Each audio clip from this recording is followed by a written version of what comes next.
Hey, so the purpose of this video is to outline an easy strategy that you could be able to put in place for your business, your retail business, in order to continue to operate right now during the lockdown, during the SOE that we are having. We don't know what will take place after July the 4th. We don't know what will happen after August. So we need to be able to do something right now to be able to continue to operate. The long and short of it is you need to be online. For those of you that don't want to watch a long video, that is what you need to do. You need to be online. Now, luckily, if you're watching this video, chances are you are online or your business is online. What do I mean specifically by being online? I'll get into that in the video. But just keep in mind that yes, being on Instagram, being on Facebook, being on TikTok, posting on Twitter, that is part of the strategy, but it's not the complete strategy to actually sell online. An analogy that I usually use in consultations with clients is let's use what we know, the physical business, the physical brick and mortar business, and relate that to the online business. So let's start off with we need some form of advertising. Whether that form of advertising is you tell people about your store and then word of mouth happens and they come to your store.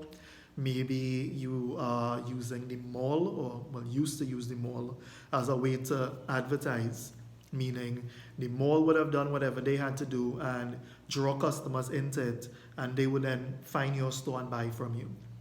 We can no longer do that strategy, so we need something in place. In the online world, that could be booking ads on Instagram, Facebook, TikTok.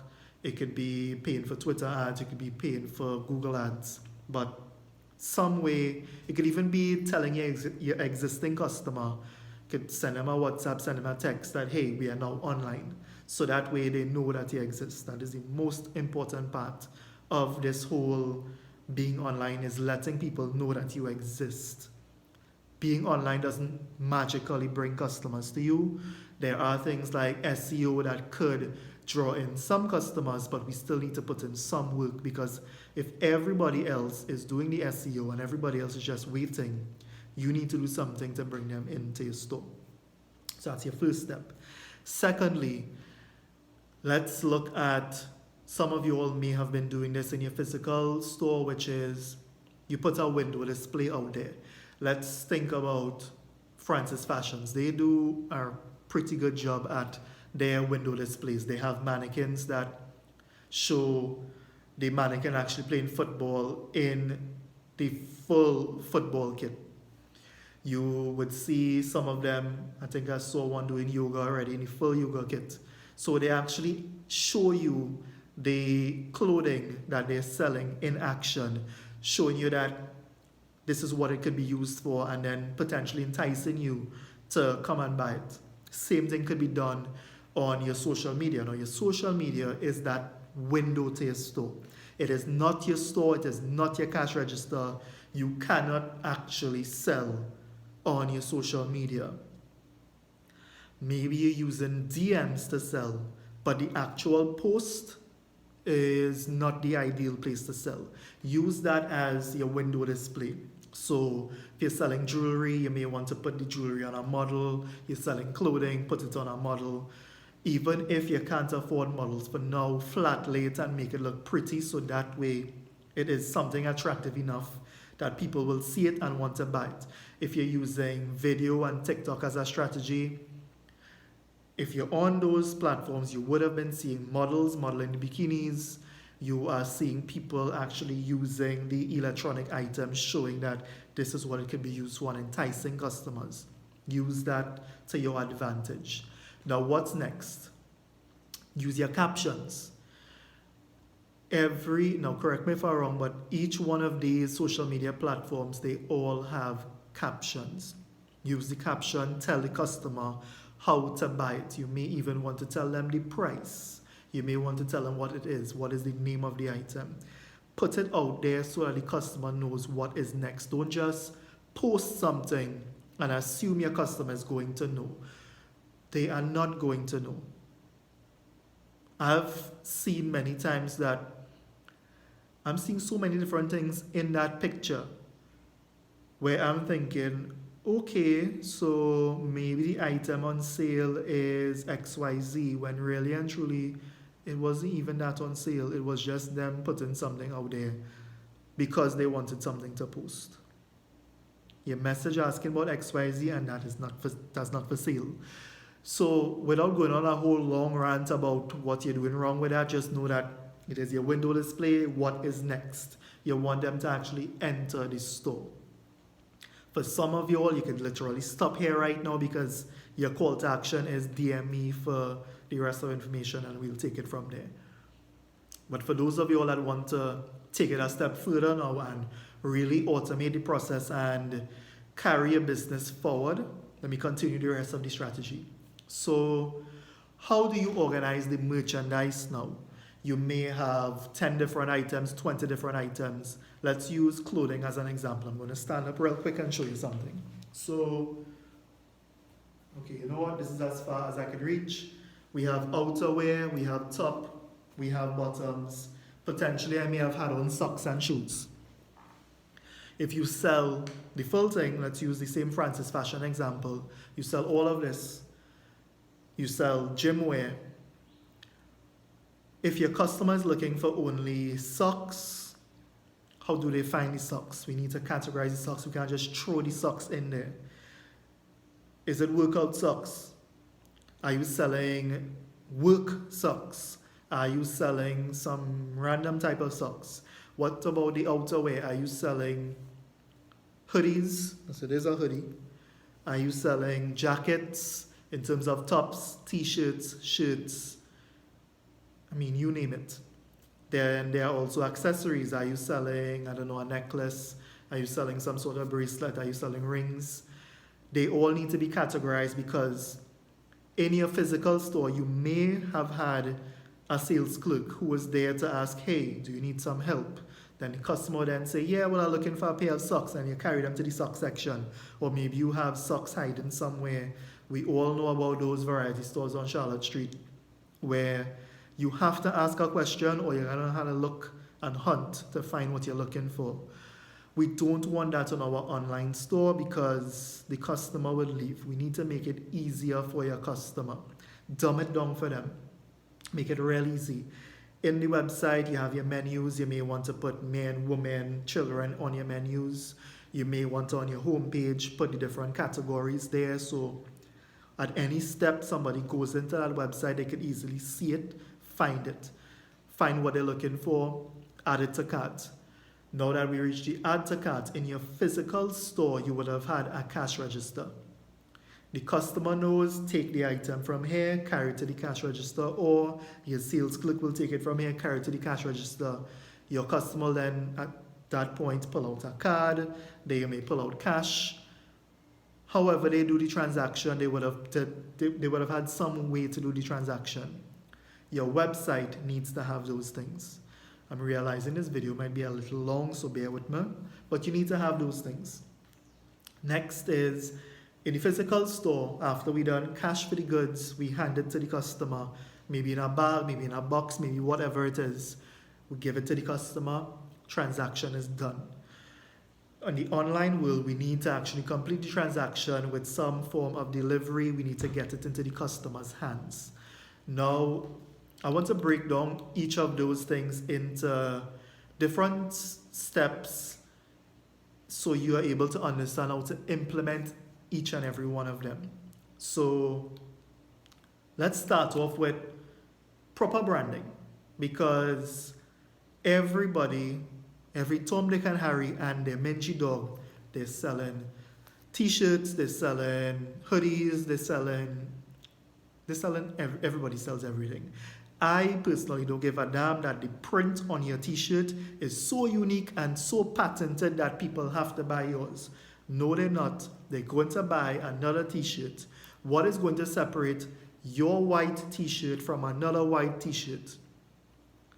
That's where that branding comes in, especially with everybody advertising the same exact product and your customer wanting the same thing. What is going to separate the Nike t-shirt from the Adidas t-shirt? There are some people who will only wear Nikes. Some people will only wear Adidas. What will cause them to only wear that? What will cause them to wear yours? Proper branding.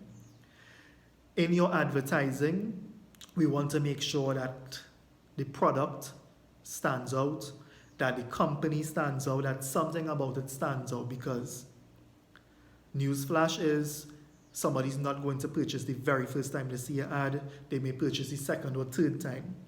But at some point, something has to stand out. Maybe pricing is your standout that will cause them to buy. Maybe you find some way to sell your t-shirts for under 100 TT, inclusive of delivery. Wow, that's a good deal. We could probably check it out and buy it. So maybe your USP is quality. I don't want to go too much into this, but find what your USP is, please, so that way we could focus on it.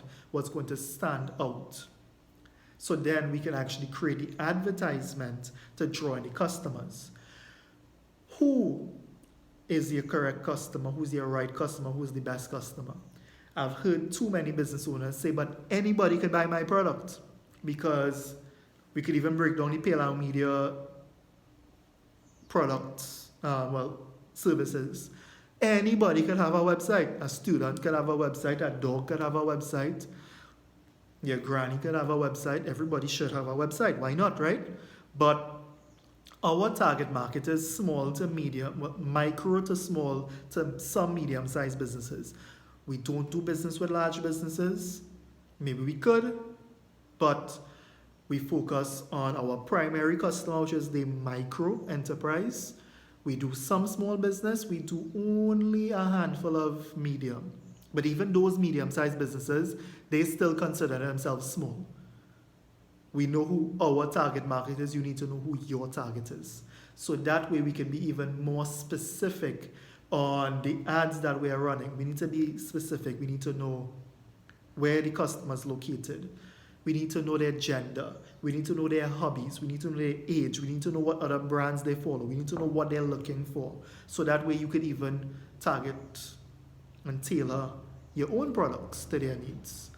That being said, now we can move over to the social media, where I said it's not the best place to sell. If you're watching the video still, you know it's not the best place to sell. It is where, like in the physical store, you would have your mannequins wearing the clothes. You would have your models wearing the clothes. Maybe you do videos with the models wearing the clothes. Or we find some fancy way, if you're selling electronics, even better. Go on YouTube, rip some videos off of there and use it on your social media. Show your items in use. Show a customer why they need your items. From there, let's get them to actually enter our store. We may probably put it in the bio, we may have it in the ad itself, we may have it in the caption. We tell people how to enter the store. In this case, I tell people go to mypayloud.com where they can learn more about our business. On our link in bio, we have the link to speak with an expert, so you can easily just put in what you want. One of us will reach out to you. That is how we do business. How do you do business? Where do you direct your customers to? If, for example, you're advertising maybe a full outfit, maybe you could do a product landing page on that website for that outfit. And that way, if somebody clicks that ad, they can easily land on that website where they can purchase that specific item. Or maybe you want them to visit your homepage. We use the same social media to attract them, to get them to there. Collecting payments. I want to repeat something before I actually go into that again, before going to the collecting payments, about the store. And I already spoke about categorizing everything, and I want to emphasize again, please, please, please merchandise that online store so your customer can easily find what they want. At the end of the day, this is a 24/7 store. It can be open Sunday night at 1 a.m. And technically, you now have a sales clerk working for you 24/7. Exploit it and use it to your advantage. This is not human labor right now. This is a computer that you're paying, if you're going to pay now, something like $50 to $300 a month, TT, next to nothing to keep that website running. Take full advantage. Make millions off my head. Please, I'm begging you, make millions off my head. Now, collecting payments. If you did your research and you find out about this customer that is your customer, you would know how they prefer to pay. There are some of them that they prefer to pay with their credit card. They just want to pull out their credit card, get it over with, deliver my item. Then there are some customers, depending on your research, they may prefer to pay with cash on delivery, or they may only have a Links card. They, excuse me, they would need your website to cater to their needs, and you know that by doing your first set of research. Let's work now on getting the goods into your customers' hands. Based on the same research, also based on the type of product you sell, will determine your delivery method. You could use TT Post, you could use UPS, you could use FedEx, you could use your own self. Maybe this might be the point where that SUV you have parked up in the driveway, sell it and buy a panel van. Maybe. Or it could mean jump in your car and just do the delivery yourself. Save some money if it makes sense. In cases where your customer is willing to pay with that credit card, then something fully automated like TT Post could work for you. It's very cost effective. You could deliver your packages from between like $20-something to like maybe $40-something across the whole country within 48 hours. Give it to TT Post, let them handle that. That works so perfect. But for those businesses where your customer, your ideal customer, they may want to pay in card, or they may want to pay with cash, or maybe the type of product you sell, it might be better to deliver it yourself or pay UPS to deliver it. Use those options. Just make sure that you're able to close the sale. You would know that based on your research, based on experience in your own business. Now, something to keep in mind here is that running an online store, it could work for you, but you have to make it work for you. It is not an automatic thing. You can't expect the bald-head man to make it work for you. You need to figure this out. At the end of the day, this is your business. This is literally another store that you're opening. So that means you need to put in the energy, you need to put a budget in place to make it happen. The budget doesn't have to be huge. As I mentioned before, it could be between $50 to $300 a month to just keep the website running. Make sure that is running. It could be maybe a couple $100 again to run the ads. It could be you putting in the actual labor to create some content, or you pay, come to Payla, we could do it for you from as little as maybe $500 a month to $1,500 a month, maybe $3,000 a month. We are flexible, we can make it work for you. Online business is very scalable. So put in what makes sense and continue to grow the business.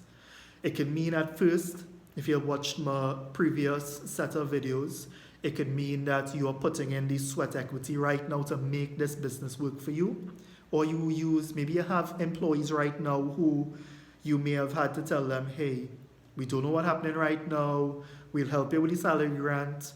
The $1,500 is the most the government could do because we're not bringing in any income. Maybe this is time where you could pull out some of those employees, maybe one of them to manage the store, maybe one of them to do the deliveries. Okay, those are your two main things. Maybe you could even have one of them who could be doing the day-to-day customer service, because you're going to still have people who may want to call the office because they see something on the website and they still want to talk to a human being. That's 3 whole people you could keep employed plus yourself. That's 4 people employed by keeping your business online. But you need to have that in place, because believe me, it is not going to happen magically. I don't want to bad talk anybody, but I have a client right now with a multi-million-dollar business. COVID hit, don't want to take advice, real hard. Send home all the employees. People messaging the Facebook page and the Instagram page on a day-to-day basis, commenting on this stuff. And hardness, or maybe cheapness, or maybe lack of vision, causing that business that has been around since before I was in business. I think the man said he was in business like 30-something years now, or 40-something years now. and that business is most likely going to fail because he's not listening to the advice. Please, Mr., Mrs., Miss Business Owner, do not fall into that same trap.